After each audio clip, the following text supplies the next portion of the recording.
give it to him. Mineski, smoked up inside their own jungle. Meracle, Juggernaut, Julz on that Enigma. Ninja Boogie and Raging Potato on the Oracle and Puck respectively, but it's the movement from RR.QEON that's more interesting. Xepher leads the charge with the telekinesis onto Puck, drags him back, but the orb is there. Astral will hold him in place, and Jay's going to struggle to get out of this one with the final throws coming through from RR.QEON. They get themselves first blood on the Puck. Mski almost seemed ready for that, the way they grouped up in their own jungle, but they're going to go for more here. RR.QEON have found Ninja Boogie. Another Astral ready in a second, but they might not even need it. Mineski falling apart there. They give away one unnecessarily, but the second kill is just going for that, that usually the south, which you would usually see. He got quite a lot of that assist and first blood. That's a lot of gold. So he's going to have an edge, definitely, in this lane. The big reason why you don't want to deny the range creep anymore is because the damage it does. You don't want your lane to push too hard into your tower. Like right now, Puck is kind of struggling because he wasn't able to get up close to the creep wave as RR is taken down up towards the top rune spot. Ogre and Rubik pairing up nicely there as it looks like Slaughter tried to drag the wave across. He's got it. Yep. And he gets in there. Well, Julz, level 2.5.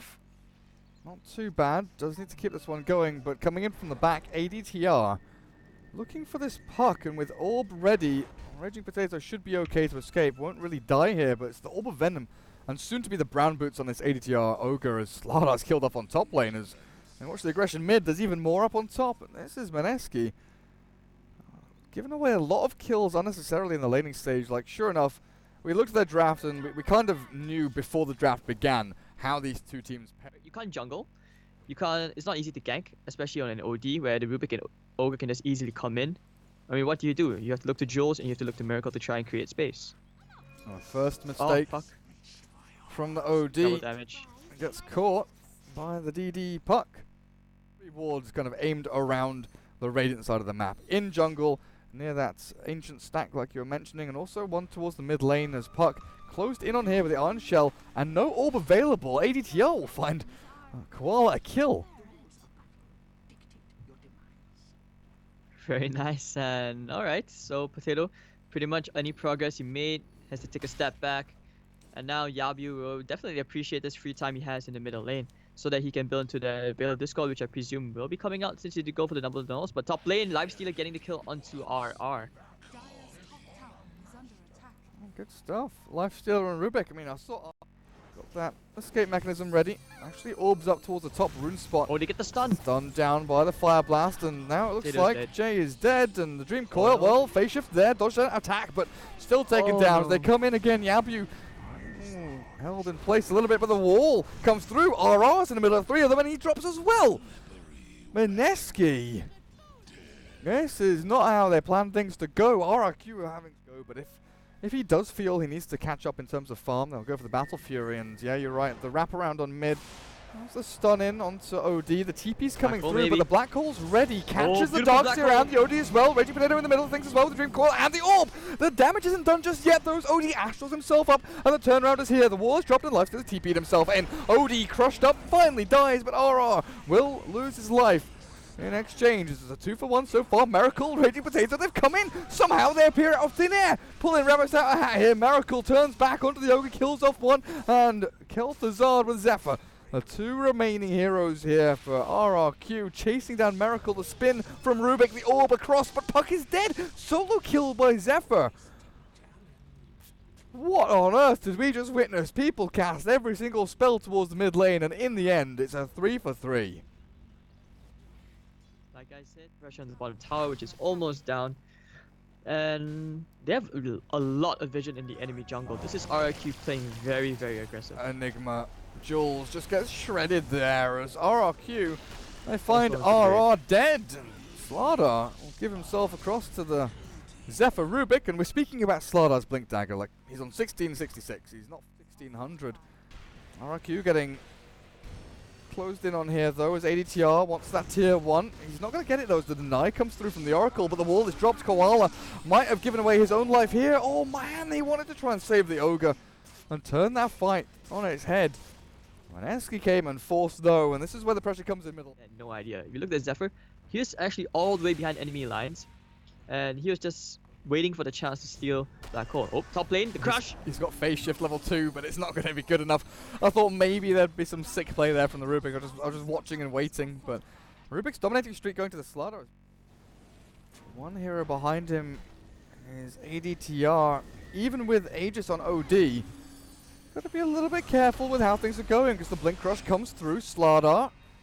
Let's catch in, and the Dream Call down onto Ogre and OD. They're not going to be able to kill him off just yet. This OD is still alive. The final orb flies across for Yabyooo. Oh, the snap comes back. The Rubik, he had the spell stolen. And Raging Potato, Astral up onto the OD. He can't kill him off, and in comes RR. Oh, Bimbo, you're still alive, but for how long in the back end? Lifester's killed off Julz.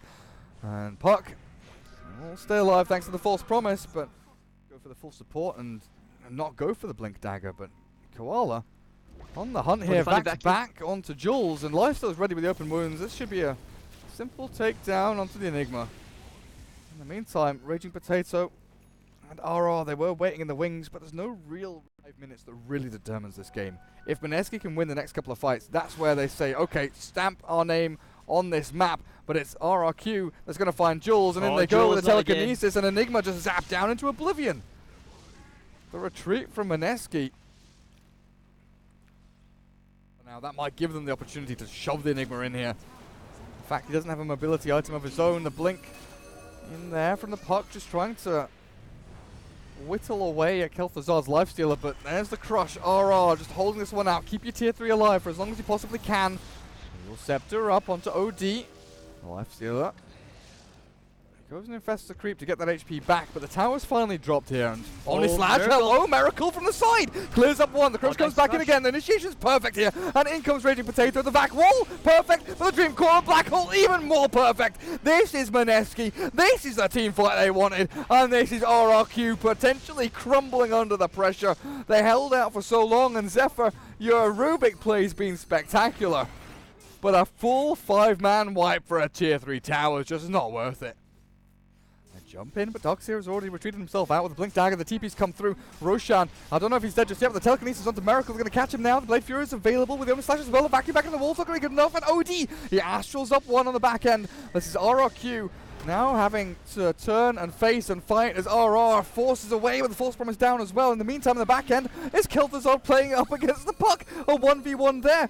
I don't know what the hell has happened, but oh man, Roshan goes the way of the Dire, and OD picks up the Aegis, but oh, Lifestealer, no! That's a good move by RRQ to save up with the Astral, but Rubik's dropped the Black Hole! Oh, Julz, you've caught them all! RRQ, you've just been slaughtered! Julz with the Enigma clears them up like nobody's business, and OD, you had the Aegis, but not for much longer. You've lost one life, and it looks like you might just lose another. What a move by Mineski. Nicer! That 3-man Black Hole, beautiful.